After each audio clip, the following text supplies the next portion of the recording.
আসসালামু আলাইকুম। বাংলাদেশের ইতিহাসে এর আগে যা কখনো ঘটেনি, এখন আমাদেরকে তাই দেখতে হচ্ছে এবং নিশ্চয়ই আরও অনেক নতুন নতুন কিছু দেখতে হবে ক্ষমতার অপব্যবহারের মাধ্যমে। যে কারণে এই কথাগুলো বলছি তা হচ্ছে সরকারের একজন প্রতিমন্ত্রীর সন্তানদের নামে, একাধিক সন্তান এবং বংশের নামে একের পর এক ইউনিয়নের নামকরণ করা হয়েছে সরকারিভাবে। সেই মান্যবর ব্যক্তিটি হচ্ছেন স্থানীয় সরকার, পল্লী উন্নয়ন ও সমবায় মন্ত্রণালয়ের দায়িত্বপ্রাপ্ত প্রতিমন্ত্রী মীর শাহে আলম।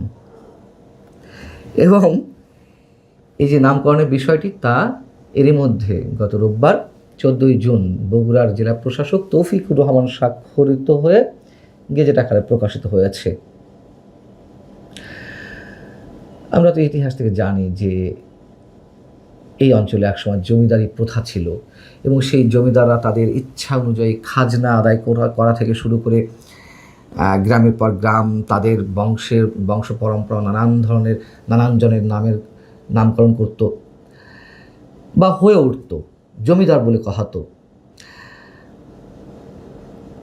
কেউ যদি মনে করেন যে জমিদারি প্রথা ফিরে এসেছে, অস্বাভাবিক কিছু নয়। গেজেটে কি আছে?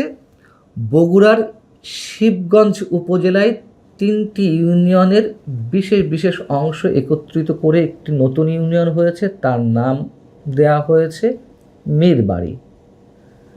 কেন মীরবাড়ি? মীর হচ্ছে মাননীয় প্রতিমন্ত্রী মীর শাহে আলমের বংশের নাম এবং একই সঙ্গে শিবগঞ্জ পৌরসভার সীমানা সম্প্রসারণ ও আরও 5টি ইউনিয়ন পুনর্গঠন করা হয়। নবগঠিত মোকামতলা উপজেলায় আরও 3টি নতুন ইউনিয়ন হয়েছে। তার একটি হচ্ছে স্বর্ণগ্রাম, একটি সীমান্ত, আরেকটি দিগন্ত। এসব নামেই গেজেট প্রকাশিত হয়েছে। তো সীমান্ত আর দিগন্ত হচ্ছে প্রতিমন্ত্রী মীর শাহে আলমের 2 ছেলের নাম, তাদের নামে হয়েছে এবং নিঃসন্দেহে এটি বাংলাদেশের প্রশাসনিক ইতিহাসে একেবারে নজিরবিহীন। সাধারণত ইউনিয়নগুলোর নামকরণ কীভাবে করা হয়? ঐতিহাসিক কোনো স্থান, ঐতিহাসিক নদী অথবা স্থানীয় নানান ঐতিহ্যগত অবস্থান থেকে নামকরণগুলো হয়ে থাকে। কোনো জীবিত রাজনীতিবিদের পরিবারের নামে ইউনিয়নের নামকরণ করা হয়েছে, এটি অন্তত আমাদের জানা নেই। হ্যাঁ, এই যুগে এসেও কোনো পাড়া মহল্লা বা গ্রাম পর্যায়ে কোনো প্রভাবশালী ব্যক্তির নামে সেগুলো গড়ে উঠেছে, কিন্তু সেগুলো কীভাবে হয়েছে? স্থানীয় প্রভাবশালী ব্যক্তিদের নামে ওই রাস্তাটি বা গ্রামটি বা লোকমুখে বলতে বলতে সেগুলো একটা সময় এস্টাবলিশড হয়ে গেছে, সেগুলো ঘটনাচক্রে সরকারি নথিভুক্ত হয়ে গেছে সেই নামগুলো এবং সেখান থেকে ওই নামগুলো হয়েছে। কিন্তু এইভাবে আয়োজন করে, এইভাবে বেশ উদ্দেশ্যপ্রণোদিতভাবে কোনো ইউনিয়নের নাম কোনো ব্যক্তির নামে বা কোনো ক্ষমতাশালী প্রভাবশালী ব্যক্তির সন্তানদের নামে হয়েছে, নিশ্চিতভাবে বলা যায় এমনটি দেখা যাবে না। এখন এ বিষয়ে প্রতিমন্ত্রী মীর শাহে আলম গণমাধ্যমের প্রশ্নের মুখে কী বলছেন? তিনি বলছেন যে স্থানীয় জনগণের গণশুনানি এবং মতামতের ভিত্তিতে উপজেলা প্রশাসন এবং জেলা প্রশাসন যথাযথ আইন অনুসরণ করে 3টি নতুন ইউনিয়ন পরিষদের নামকরণ করেছে। আমার 2 ছেলের নাম মীর সীমান্ত ও মীর দিগন্ত। কেউ আমার ছেলেদের নামের সঙ্গে নতুন 2টি ইউনিয়ন পরিষদের নামকরণের সামঞ্জস্য খোঁজার চেষ্টা করছেন। এটা মোটেও ঠিক নয়, মোটেও সঠিক নয়। বিষয়টি সম্পর্কে আমি আগে থেকে জানতামই না। দেখুন অবস্থা, কিভাবে